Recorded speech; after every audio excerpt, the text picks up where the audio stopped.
Okay guys, so this is a video review of the laptop Asus 550JX.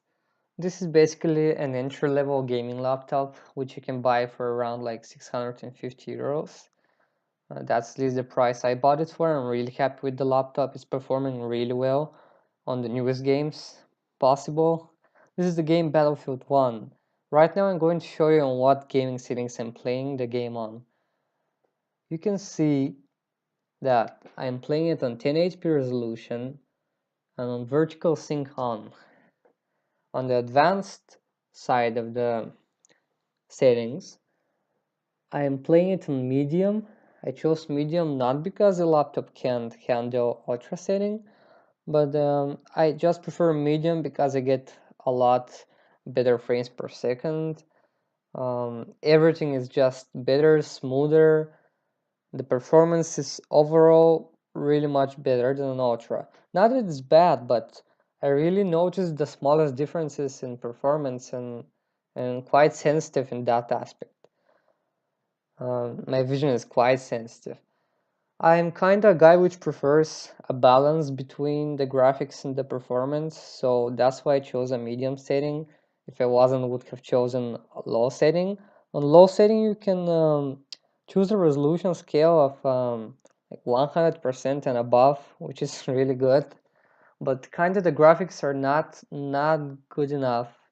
So that's why I chose the medium setting, because I'm getting really good graphics, really balanced. I think that in this game, the medium setting is really much better than on many other games which I've played.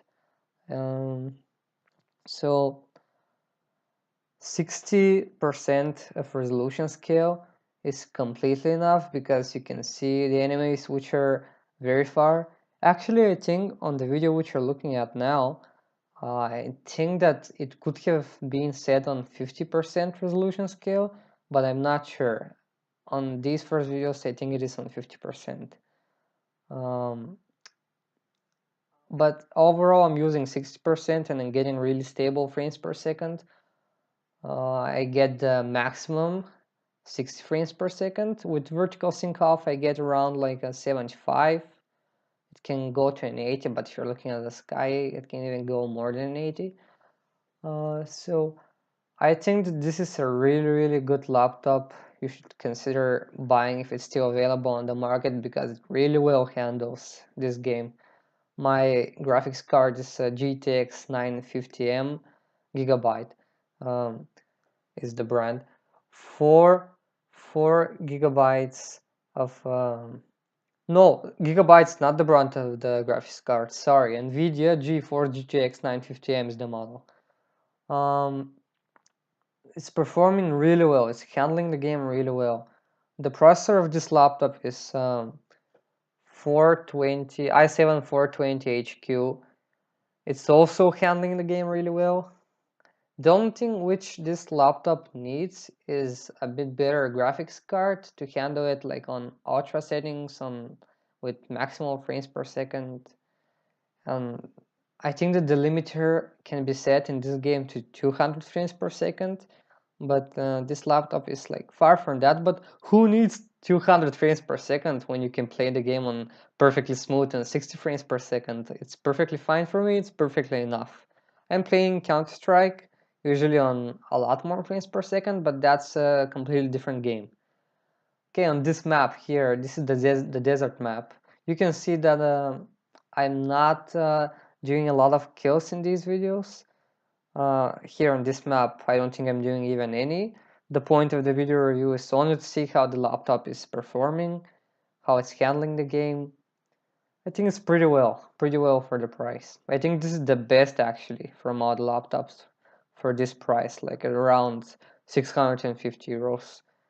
It had a discount the time when I bought it for, the time when I bought it, like it was 2016 March, I think. So now, a year and more than a year and a half later, I'm filming this video in November. This laptop is still handling games really well, the newest possible games.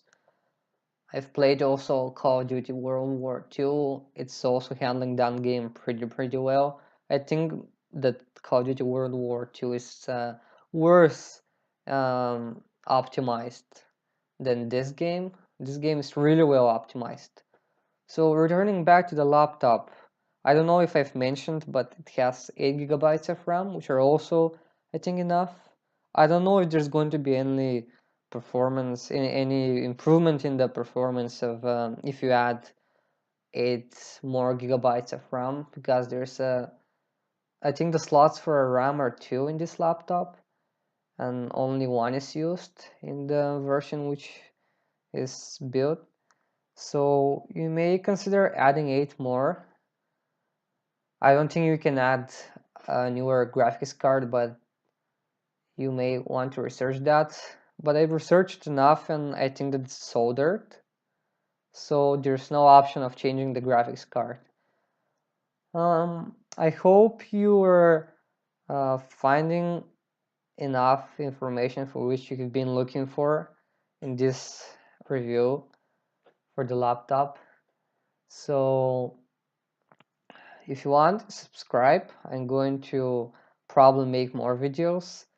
After this video, I've put 2 pictures on which you can see the graphics in medium quality.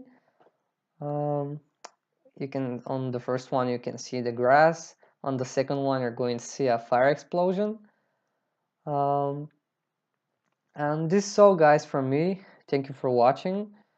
Subscribe again saying, have a good day or night. See you guys.